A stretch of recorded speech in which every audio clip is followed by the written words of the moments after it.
Good morning everyone. Umax education में आपका स्वागत है। और हमारा जो सामाजिक विज्ञान यूपी बोर्ड हाई स्कूल सामाजिक विज्ञान का चैप्टर चल रहा था, पहला चैप्टर, उसमें हमने बहुविकल्पीय प्रश्न और अति लघुत्तरीय प्रश्न हमने पार्ट 1 में कंप्लीट कर लिए थे। अब हम आज उससे आगे पार्ट 2 जिसमें अति लघुत्तरीय प्रश्न से शुरुआत करने वाले हैं।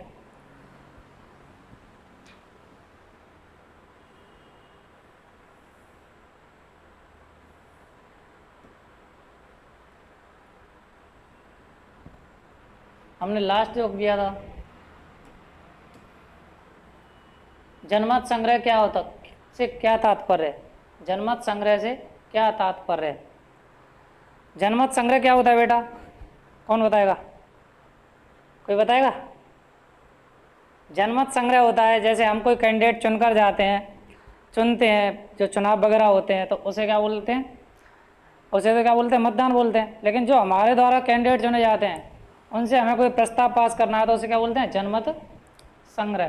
तो अब उससे आगे हम, यहाँ तक तो मैंने कंप्लीट करा दिया था। अब राष्ट्र राज्य की 3 विशेषताएं बताइए। अगला प्रश्न है राष्ट्र राज्य की 3 विशेषताएं। अब राष्ट्र राज्य क्या होता है, पहले तो ये पता होना चाहिए, उसके बाद राष्ट्र राज्य की विशेषताएं बताओगे। राष्ट्र राज्य क्या होता है? राष्ट्र राज्य क्या होता है? चलो अब बताओ, हमारा जो भारत है वो राज्य है या राष्ट्र है या देश है? क्या राष्ट्र है? तो राष्ट्र राज्य जो स्वतंत्र होता है उसे क्या बोलते हैं? राष्ट्र बोलते हैं। और राज्य जो उसके अंदर जो क्या बना देते हैं हम, संघ मान लो, उन्हें क्या बोलते हैं? राज्य। तो इसकी विशेषता, इसमें जनता को अपने शासक को चुनने का अधिकार होता है। क्या है? हम स्वतंत्र हैं। इसमें क्या है? संविधान लागू है। क्या है? संविधान लागू है। तो संविधान का मतलब ही क्या होता है? संविधान का मतलब ही यही होता है कि उसमें हम क्या है? स्वतंत्र हैं बिल्कुल। जो शासक चुनेंगे वो कौन चुनेगा? स्वयं चुनेगा। जैसे एक तो होता है राष्ट्रतंत्र, एक होता है राजतंत्र। राष्ट्रतंत्र और राजतंत्र। राष्ट्रतंत्र ये होता है जो जिसमें क्या जनता चुनती है, और राजतंत्र जो पुश्तैनी चला आता है, पीढ़ी दर पीढ़ी चला आता है, उसे क्या बोलते हैं? राजतंत्र बोलते हैं। तो राजतंत्र में तो राजाओं का शासन होता है, और राष्ट्रतंत्र में किसका होता है? जनता का शासन होता है। जब हम कैंडिडेट चुनेंगे वही तो क्या करेगा? तो सभी नागरिकों के समान कानून बनाए जाते हैं। सभी नागरिकों के लिए क्या बनाए जाते हैं? समान कानून बनाए जाते हैं। यहाँ क्या है? के लिए समान कानून बनाए जाते हैं। सभी नागरिकों के लिए क्या बनाए जाते हैं? समान कानून। मतलब समानता का क्या होता है? अधिकार होता है। अब तीसरी विशेषता है, लोगों द्वारा राष्ट्र का गठन होता है और वे ही इसकी नीतियाँ तय करते हैं। जैसे हमारे संविधान का निर्माण हुआ था, तो उसमें भी संविधान सभा बनाई गई थी। संविधान सभा बनाई गई थी, तो उसमें कहाँ से कैंडिडेट लिए गए थे? अपने राज्यों से ही लिए गए थे। तो किसने बनाया था? उसकी नीतियाँ किसने तय की थी? भाई अपने लोगों ने की थी। तो ये विशेषता हो गई। अब अति लघुत्तरीय प्रश्न में हम सेकंड, फ्रांसीसी सेना का शुरुआती उत्साह शीघ्र ही लोगों में विरोध का कारण क्यों बन गया? जो फ्रांसीसी क्रांति हुई थी, फ्रांसीसी क्रांति कब हुई थी? 1789, 1789 ईस्वी में। तो जब शुरुआत हुई थी फ्रांसीसी क्रांति की, तो शुरुआत में क्या था? लोगों ने क्या बढ़ चढ़ कर हिस्सा लिया था? क्या लिया था? बढ़ चढ़ कर हिस्सा लिया था। तो जब शुरुआत में बढ़ चढ़ कर हिस्सा लिया, बाद में लोगों ने इसमें क्या कर दिया? विरोध का कारण क्यों बन गए? भाई कुछ बाद में क्या करने लग गए? विरोध करने लगे।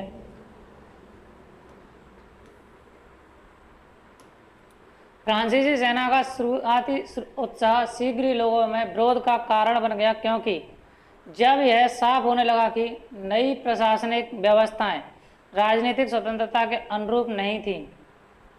किसके अनुरूप? प्रशासनिक व्यवस्थाएं राजनीतिक स्वतंत्रता के अनुरूप। बढ़े हुए कर, सेंसरशिप और बाकी यूरोप को जीतने के लिए फ्रेंच सेना में जबरन भर्ती इत्यादि प्रमुख कारण थे। क्या थे? सेना में क्या हो गया? जबरन भर्ती करने लग गए लोगों को सेना में जबरदस्ती भरने लग गए। भर्ती होने लग गए और कर बढ़ा दिए। भाई जब युद्ध होगा तो उसमें पैसे की ज़रूरत पड़ेगी, तो पैसे की ज़रूरत पड़ेगी। अब पैसा घर पे तो रहता नहीं, तो कहाँ से वसूल करेंगे? वो टैक्स के द्वारा। तो टैक्स क्या कर दिए? टैक्स बढ़ा दिए। सेनाओं में ज़बरदस्ती भर्ती होने लग गए। तो यही क्या थे? विरोध के कारण थे, कर, सेंसरशिप और बाकी यूरोप को जीतना। क्या थे? ये सब कारण थे। 19वीं शताब्दी में उदारवादी विचारधारा। अगला प्रश्न,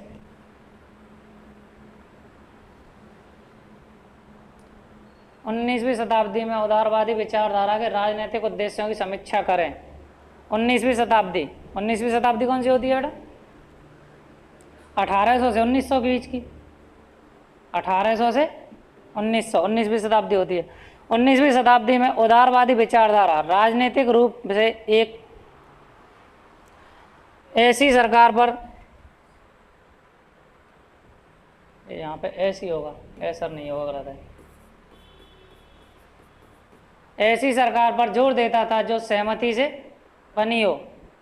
फ्रांसीसी क्रांति के बाद उदारवाद, निरंकुश शासक और पादरी वर्ग के विशेषाधिकारों की समाप्ति हो गई। उदारवाद, अब ये शब्द आ रहा है उदारवाद।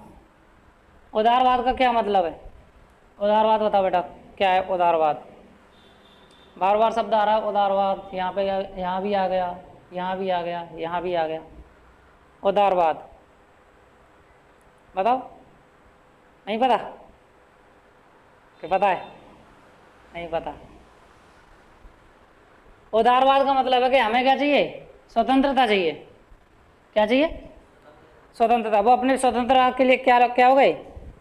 जागरूक हो गए। क्या हो गए? जागरूक हो गए।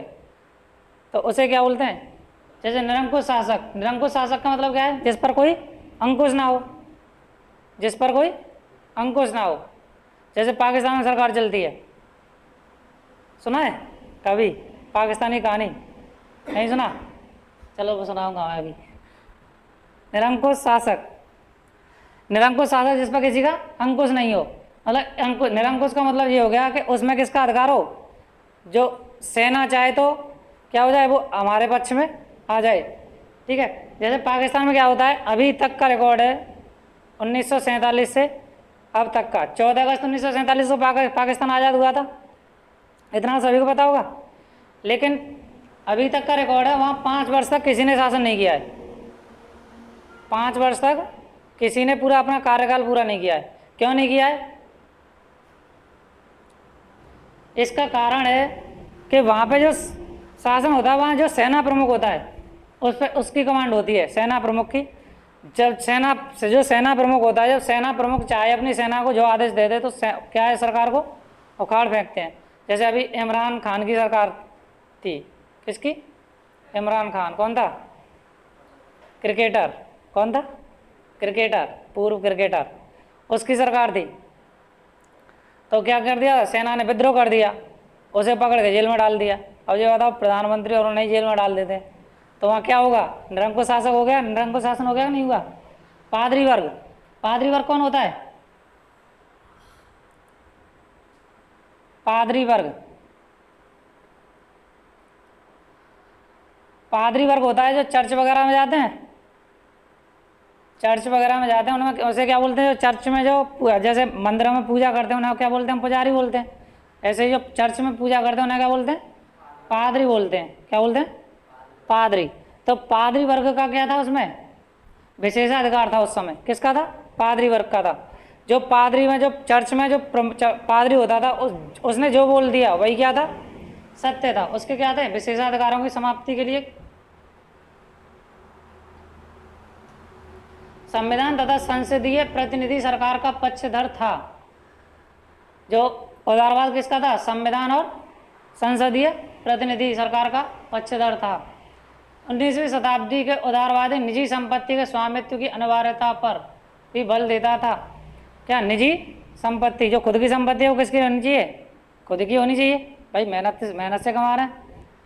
तो उसमें इसमें क्या था, अब पहले जैसे हम गुलाम थे तो उसमें क्या होता था, अंग्रेजों ने जब चाहे टैक्स लगा दिया, टैक्स नहीं भरा, टैक्स नहीं पे किया तो क्या है, संपत्ति पे कब्जा कर लिया, और उसके बाद जो पशु वगैरह है उन्हें उठा ले गए, और पशु वगैरह भी नहीं है तो फिर घर में से जो व्यक्ति होता था जैसे समझदार हो जाए, युवा व्यक्ति बोलते हैं उसे ले गए। उस पर क्या है, काम करवा रहे हैं अपना, उन्हें तो टैक्स लेना है अपना, क्या टैक्स लेना है। अब प्रश्न नंबर 4, अति लघोत्तरीय प्रश्न नंबर कौन सा आ गया बेटा, 4 आ गया। 1830 के फ्रांसीसी विरोध के 3 परिणाम की व्याख्या करें। 1830 के फ्रांसीसी विरोध के 3 परिणाम, 3 परिणामों की व्याख्या करनी है। तो 1830 के फ्रांसीसी विरोध के परिणाम स्वरूप बूर्बो राजा, बूर्बो है बेटा जी, क्या है, बूर्बो है, ये टाइपिंग मिस्टेक है, बूर्बो राजा जिन्हें 1815 के बाद हुई रूढ़िवादी प्रतिक्रिया में सत्ता पर बहाल किया गया था। क्या किया गया था, बूर्बो राजाओं को किसमें, सत्ता में। 1789 की क्रांति हुई थी, उसके बाद क्या हुआ था, प्रजातंत्र आ गया था। तो 1815 ईस्वी में दोबारा से क्या कर दिया, राजतंत्र लागू कर दिया। वहां पर क्या कर दिया, राजतंत्र। तो राजतंत्र आया था वो किस लिए आया था, रूढ़िवादी प्रतिक्रिया के द्वारा। किसके द्वारा, अब ये आ गया। अब रूढ़िवादी क्या होता है भाई, रूढ़िवादी क्या होता है, एक आ रहा है रूढ़िवादी और एक आ रहा है उदारवादी, दो आ रहा है ना शब्द। अब रूढ़िवादी प्रक्रिया होती है पुरानी परंपरा के लोग, क्या है, पुरानी परंपरा के लोग, उसमें क्या है, चेंज होना जरूरी है भाई। पुरानी परंपरा के अनुसार क्या कर दिया था, बूर्बो राजा को क्या कर दिया, दोबारा से सत्ता दे दी। बूर्बो राजा को क्या कर दिया, दोबारा से सत्ता दे दी। मतलब अब क्या है, प्रजातंत्र से फिर किस में चला गया, राजतंत्र में शासन चला गया। किस में चला गया, राजतंत्र में। अब उसके बाद दोबारा से 1930 में क्या कर दिया, प्रजातंत्र के लिए दोबारा से आंदोलन शुरू कर दिया। आंदोलन मान लो या विरोध मान लो, ठीक है। तो अब रूढ़िवादी प्रक्रिया कुछ तो सही है, पुरानी परंपराएं जो सभी को हम खराब नहीं बता सकते, गलत नहीं मान सकते, लेकिन कुछ सही है, कुछ समय के अनुसार चेंज होना जरूरी है। समय के अनुसार क्या है, चेंज होना जरूरी है। अब उन्होंने जो रूढ़िवादी प्रतिक्रिया थी, उन्होंने क्या सोचा कि भाई जो हमें स्वतंत्रता संविधान वगैरह हमारे ऊपर लागू किया जा रहा है, इससे हमें क्या नुकसान है। जो रूढ़िवादी परंपरा के लोग हैं उन्होंने सोचा कि इससे क्या है, हमें नुकसान है। अब जैसे जनसंख्या हमारी कितनी है, 100% है, कितनी है, 100% है। अब इसमें से रूढ़िवादी परंपरा के उस समय लोग 100% ही थे भाई। 1789 की क्रांति से पहले 100% ही थे। उन्हें तो क्या थी, गुलामी की आदत थी या नहीं। उसके बाद 1789 में जो क्रांति हुई थी, फ्रांस की क्रांति, उसमें कुछ व्यक्ति जागरूक हुए। तो कितने व्यक्तियों को एक साथ जागरूक कर सकते हैं हम, 10%, 20%, इतने ही तो जागरूक हो पाएंगे। तो 10-20% की चलेगी, 80% की चलेगी, हाँ शुरुआत में तो इनकी चल गई, लेकिन उसके बाद थोड़े धीरे धीरे करके ये सब क्या हो जाते हैं, अपने अपने कामों में लग जाते हैं भाई। कितना हो गया, 1789 से 1815, लगभग 25 साल, 25 साल हो गया। 25 साल में ये क्या है, इनमें से कोई इधर चला गया, कोई इधर चला गया। तो अब क्या होता है, रूढ़िवादी परंपरा के लोगों ने दोबारा से कैसे बूर्बो राजाओं को क्या बना दिया। बूर्बो कहता है एक राजवंश था, क्या था, राजवंश था, उसे क्या बोलते थे, बूर्बो वंश बोलते थे, ठीक है। उन्हें अब क्रांतिकारियों ने उखाड़ फेंका। 1930 में क्या कर दिया, वो 1830 में क्या कर दिया, उन्हें दोबारा से फ्रांस में सत्ता अब लुई फिलिप को सौंपी गई। किसे सौंपी गई, लुई फिलिप को, जो कौन, लुई फिलिप को सौंप दी गई। कब सौंप दी गई बेटा, 1815 ईस्वी में। कब सौंप दी गई, जर्मन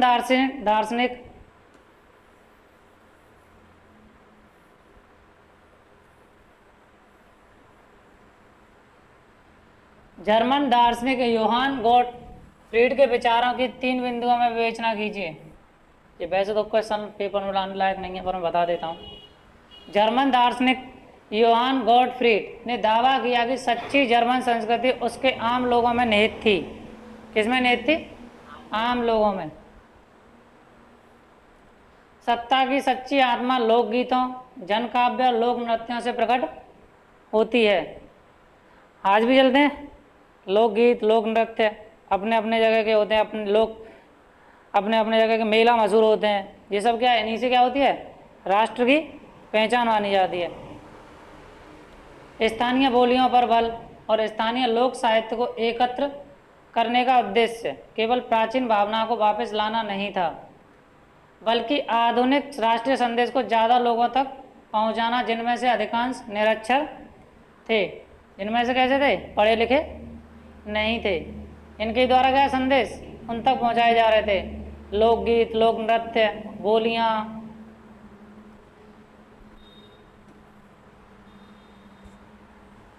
अब आते हैं अगला प्रश्न, प्रश्न नंबर 6।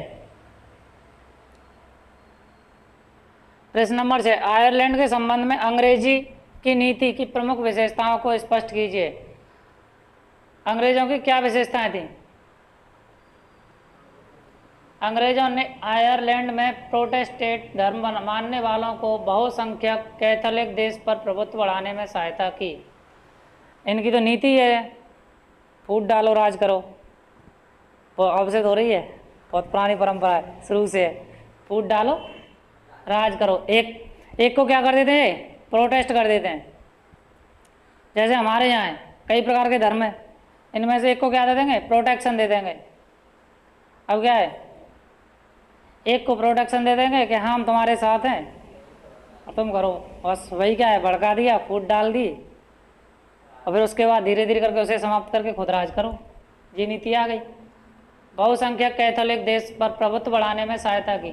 वोल्फ टाउन और उसकी यूनाइटेड आयरिशमैन की अगुवाई में हुए सफल विद्रोह के बाद 1801 में आयरलैंड को बलपूर्वक यूनाइटेड किंगडम में शामिल किया गया।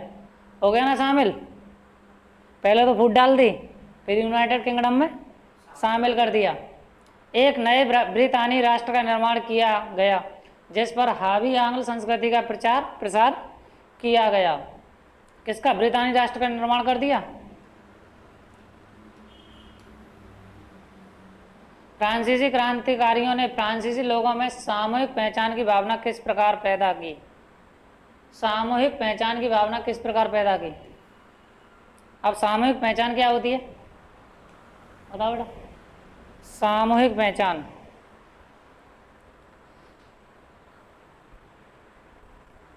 सामूहिक पहचान बताओ। नहीं पता? चलो कोई बात नहीं। सामूहिक पहचान होती है, जैसे हमारे यहाँ 1857 की क्रांति हुई थी या नहीं हुई थी? या यहाँ पे मान लो जो हमारे चैप्टर में चल रही है 1789 की क्रांति, इसमें क्या है? प्रतीक रखते हैं। क्या मानते हैं? प्रतीक होते नहीं होते? जैसे क्या है? प्रतीक तिरंगा ले लिया, क्या एक झंडा बना देते हैं, प्रतीक झंडा बना दिया, कोई चिन्ह बना दिया। जैसे लाल टोपी, जैसे लाल टोपी पहन के हम क्या करेंगे? आंदोलन करेंगे। क्या करेंगे? आंदोलन। तिरंगा लेके आंदोलन करेंगे। लेकिन अब के तिरंगा, अब जो हमारा तिरंगा झंडा है उसमें और जो पहला तिरंगा झंडा था उसमें अंतर था। ठीक है, अंतर था नहीं था? अंतर था। क्या अंतर था बताओ?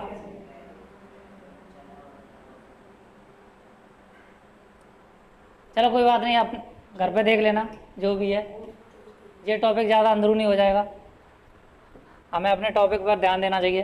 पितृभक्ति और नागरिकता के विचार, नए राष्ट्रीय चिन्ह, केंद्रीकृत प्रशासनिक व्यवस्था, राष्ट्रीय भाषा, एक समान भार व मान की व्यवस्था, ये सब क्या है? राष्ट्र सामूहिक पहचान की। पितृभक्ति और नागरिकता के विचार क्या है? पितृभक्ति और नागरिकता के विचार। नए राष्ट्रीय चिन्ह या गीत, मान लो कोई एक गीत, जैसे हम कोई सभा करते हैं तो उसमें क्या है? गीत चलाए तो नहीं चलाते? तो वो क्या है? गीत को सुन के एकदम उसी में क्या हो जाते हैं? मग्न हो जाते हैं। तो ये क्या है? राष्ट्रीय उस सामूहिक विचार क्या हो जाता है? सामूहिक पहचान हो जाती है।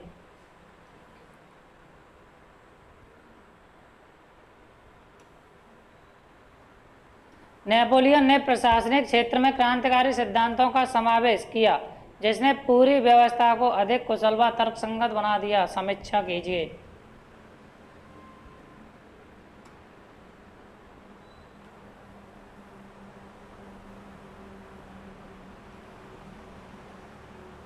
नेपोलियन की संहिता। ग्रामीण प्रशासनिक व्यवस्था में सुधार, शहरी क्षेत्र में सुधार, व्यापार में सुधार। नेपोलियन ने क्या किया था? ग्रामीण प्रशासनिक व्यवस्था में सुधार लाया था। अब ग्रामीण प्रशासनिक व्यवस्था क्या है? अब गांव में जो शासन चलता है उसे क्या बोलते हैं? प्रशासनिक व्यवस्था बोलते हैं। जैसे हमारे यहाँ, अपने यहाँ देखो, जैसे प्रधानी, प्रधान क्या हो गया? प्रधान, मेंबर, जिला पंचायत सदस्य, ये सब क्या है? ब्लॉक प्रमुख, ये सब ग्रामीण क्षेत्र में ही आ जाते हैं। किस में आ जाते हैं? ग्रामीण प्रशासनिक व्यवस्था में आ जाते हैं। उसके बाद शहरी क्षेत्र में सुधार, शहरी क्षेत्र में सुधार लाया, और व्यापार में सुधार लाया। किसमें? व्यापार में। व्यापार तो सभी जानते होंगे। यूरोप के राष्ट्र के विचार के निर्माण में संस्कृति ने किस प्रकार महत्वपूर्ण भूमिका निभाई? यूरोप के राष्ट्र के विचार, यूरोप क्या था? एक महाद्वीप है, तो यूरोप के जो देश थे उनमें क्या आ गया? राष्ट्रवाद की भावना आ गई। अब राष्ट्रवाद की क्या भावना आ गई तो उनमें क्या हो गया? अपने अपनी स्वतंत्रता के लिए सभी क्या करने लग गए?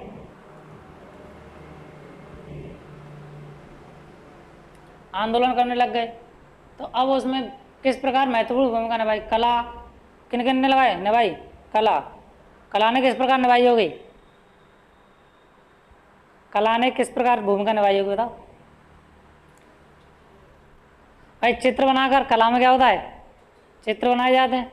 काव्य, काव्य जो कविता वगैरह होती हैं, कहानियाँ, कहानियों के माध्यम से लोगों को क्या करने लग गए? जागरूक करने लग गए। संगीत ने राष्ट्रवादी भावनाओं को विकसित किया, और जो मैंने अभी संगीत बताया था उसने क्या कर दिया? राष्ट्रवाद की भावना को जागृत करने लग गए। लोकगीत, जनकाव्य, लोक नृत्य, स्थानीय बोलियाँ व लोक साहित्य पर बल आदि। अब लोक साहित्य, लोक साहित्य क्या होता है?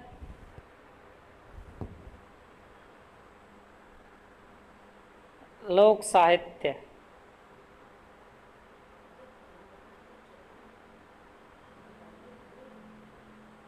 लोक साहित्य क्या होता है? स्थानीय बोलियां क्या होती हैं? स्थानीय बोलियां हैं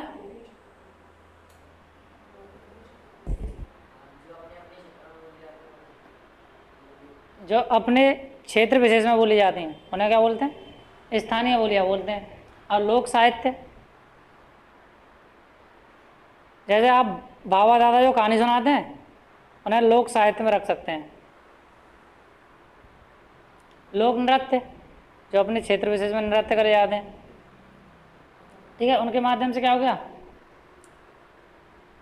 अब ये वाला प्रश्न इंपॉर्टेंट है, जैसे मैं इंपॉर्टेंट की उसमें रख रहा हूँ। 1815 की वियना संधि का उद्देश्य बताइए। जो 1815 में क्या हुई थी?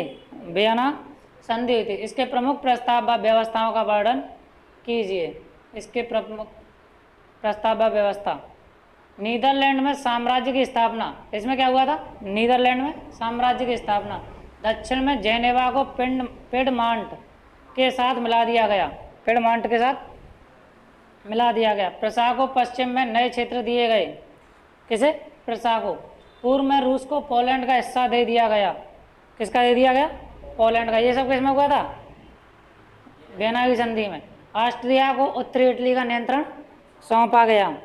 ऑस्ट्रिया को किसका सौंप दिया? उत्तरी इटली।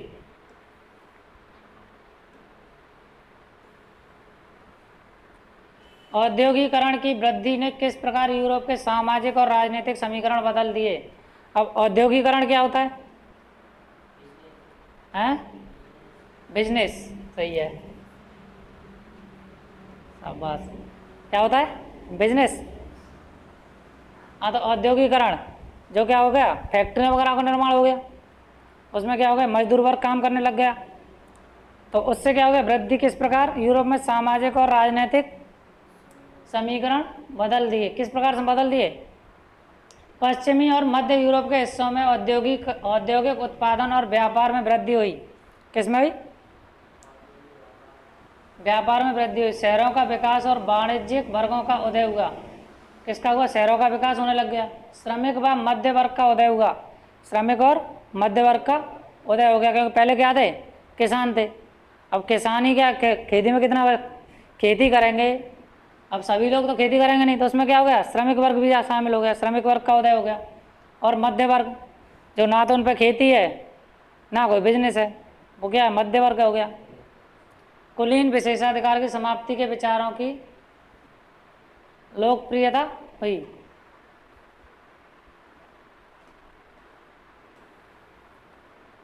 अब बेटा यहाँ समाप्त होते हैं हमारे लघुत्तरीय प्रश्न। अब चलते हैं हम